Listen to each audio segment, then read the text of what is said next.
Now next up, a completely depleted 49ers team got absolutely embarrassed by the Green Bay Packers this last Sunday. They lost 38-10, and if you're a 49ers fan, you gotta be so disappointed with this season because injuries has essentially stolen this entire season from you.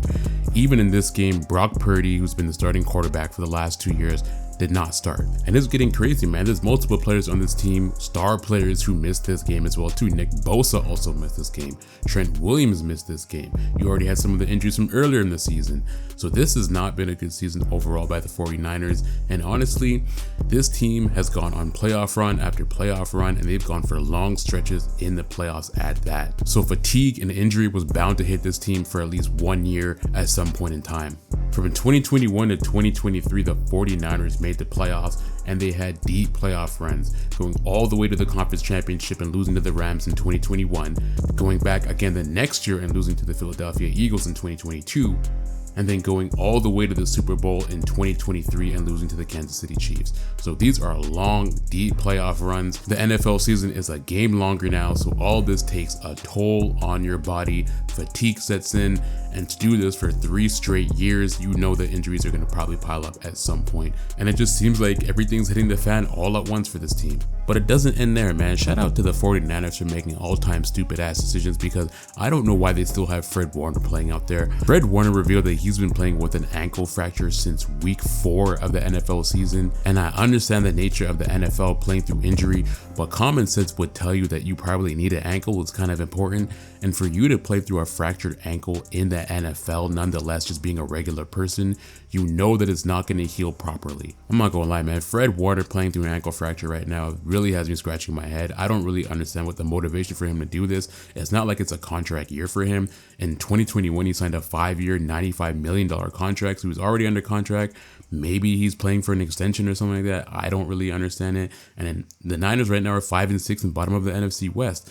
The NFC West is pretty tight overall, so with a couple games they could still win and maybe make it to second or first in the NFC West. They're really only a game back from number 1, but there's been plenty of other players on the team, quarterback included, who's taken time off due to their injury, so I don't understand why Fred Warner would continue to play on a fractured ankle. And of course, losing in this fashion 38-10 to their rivals, the Green Bay Packers, and the 5-6 start has brought up a lot of questions about head coach Kyle Shanahan and his future with the San Francisco 49ers. Even some people asking if he's on the hot seat for being a coach, potentially getting fired. I'll be honest, I don't really understand this. Firing a coach 1 year removed from the Super Bowl is kind of crazy, and it's pretty clear to everyone that the 49ers issues right now are as a large part of result not of coaching, but as a result of everybody being injured. I'm gonna sound like a Niners apologist, and I don't even really like the Niners, but they literally lost a Super Bowl by 3 points, my guy. You cannot fire your head coach after losing the Super Bowl the previous year by 3 points and having your season sabotaged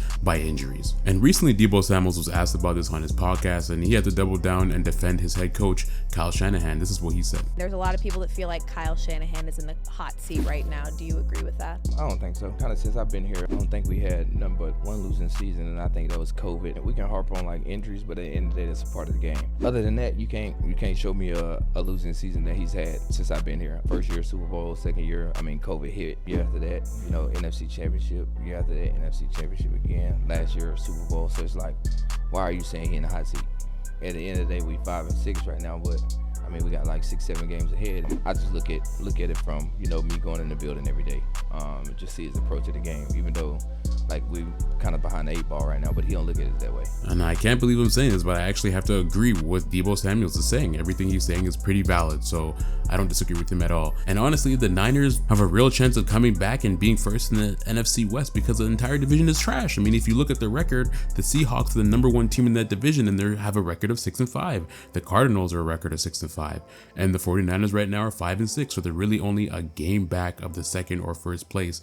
And obviously there's some tiebreakers in there depending on which teams went out for the rest of the year, but they could probably do it if they win out a lot of their games and if a lot of people come back and become a little bit healthier before playoff time comes around. But I want to know what you guys think. Sound off in the comments below. Do you think that the 49ers have a legitimate shot of being able to make the playoffs even though they've had an injury bug hit their entire team this entire season? And do you think Kyle Shanahan should get fired? Sound off in the comments below.